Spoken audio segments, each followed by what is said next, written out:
Ah, super. J'ai anticipé sur ce qu'il faut faire pour densifier dans son activité, sa productivité commerciale.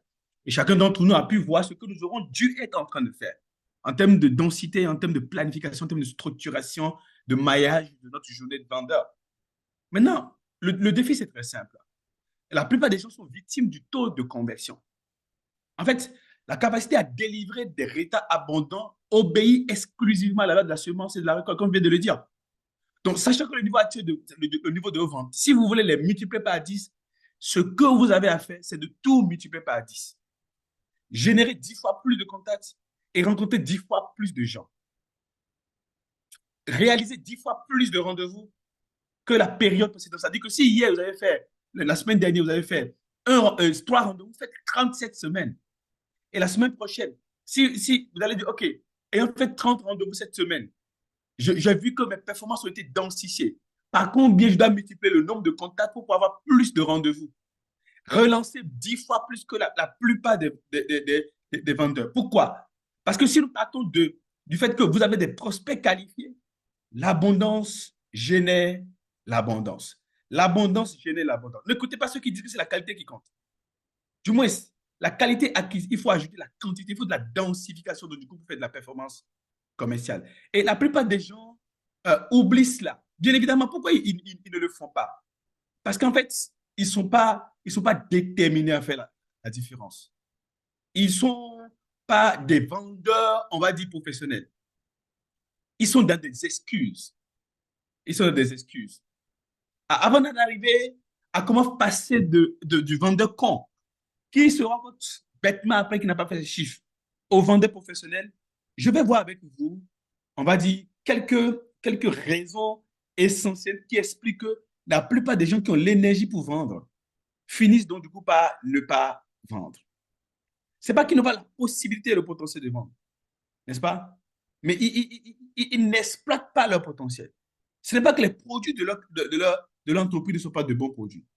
Mais c'est en fait, ils oublient que l'excellence commerciale d'une entreprise, l'excellence financière d'une entreprise dépend donc du coup de la qualité du travail. La plupart des vendeurs ont ces excuses basiques qui cassent leur morale. La première excuse, par exemple, on n'a pas encore eu nos salaires ce mois. Du moins, ça fait 2 mois que nous n'avons pas eu nos salaires. Mes commissions n'ont pas encore été versées. On n'a pas tenu les promesses qu'on m'a faites. Les autres sont mieux traités que moi. Les promesses faites aux clients n'ont pas été tenues. Je n'ai pas les moyens de prospecter. Voyez-vous, le vendeur casseur de baraque. Pour avoir été un vendeur, je sais de quoi je parle.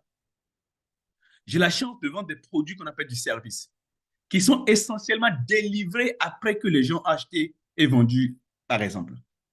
On a terminé à Doha, au Qatar. Hein, c'est comment on a dit ça? Moyen-Orient, au Qatar, là où il y a eu la Coupe du Monde la dernière fois.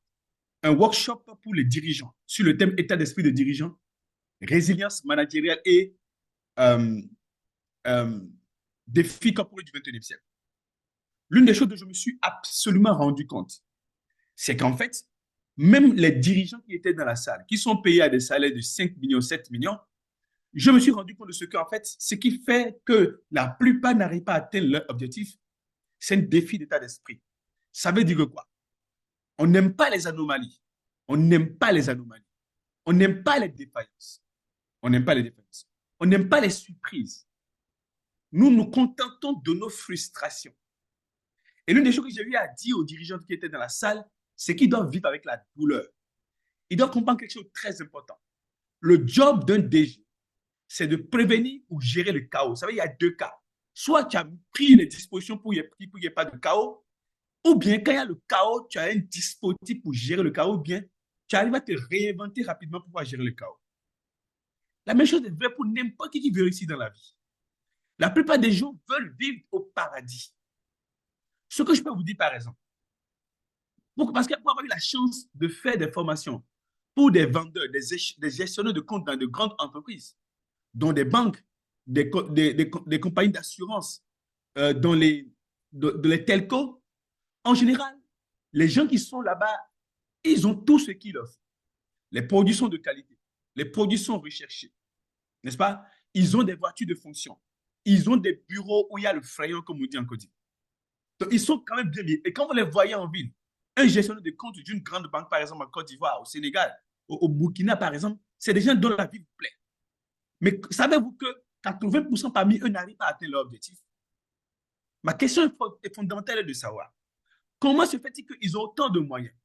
Ils sont dans les postes dont ils ont rêvé. La plupart gagnent plus de 1,5 million de francs CFA. Mais comment se fait-il qu'ils ont autant de moyens et qu'ils n'arrivent pas à produire du résultat? Parce qu'il n'a jamais été question de manque de moyens. Il a toujours été question d'état d'esprit de vendeur. Et la plupart d'entre eux ne sont même pas gênés. Ça veut dire que quoi? Ils pensent que là où les autres pensent qu'il faut vendre, lorsque tout se passe bien, la vente obéit à un certain nombre de caractéristiques majeures. C'est-à-dire que quoi? Une personne qui n'a pas faim ne peut pas vendre. Vous comprenez avec moi? Une personne qui n'a pas faim ne peut pas vendre.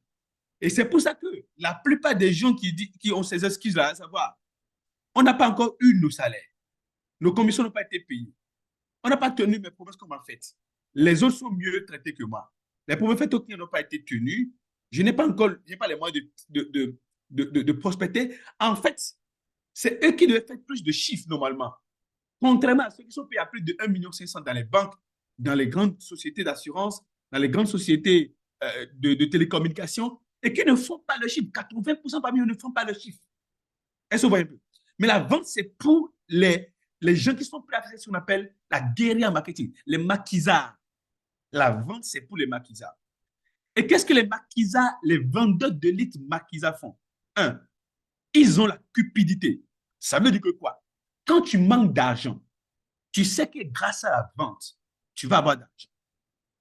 Maintenant, la plupart des vendeurs mots que je connais, ils veulent la perfection. C'est pourquoi ceux qui sont dans les grandes banques, dans les grandes compagnies d'assurance, dans les grandes telcos, ne font pas de gros chiffres et n'atteignent pas à 80% de leurs chiffres. Ils ne sont plus cupides. Ils sont rassasiés. Ils ne désirent pas l'argent. Ils désirent être nommés directeur commercial. Ils veulent devenir DG. Ce n'est pas le type de personnes qui disent je veux rendre mon entreprise abondamment riche. La plupart des directeurs commerciaux que moi je connais, lorsqu'ils démissionnent d'une entreprise, ils vont créer une agence de communication. Mais je me suis toujours posé la question de savoir pourquoi ils ne vont pas créer une agence de vente. Ah bien, il ne faut pas créer une agence de vente parce que c'est plus facile de parler que de vendre. Est-ce que vous voyez ce que je veux dire? C'est plus facile de parler que de vendre.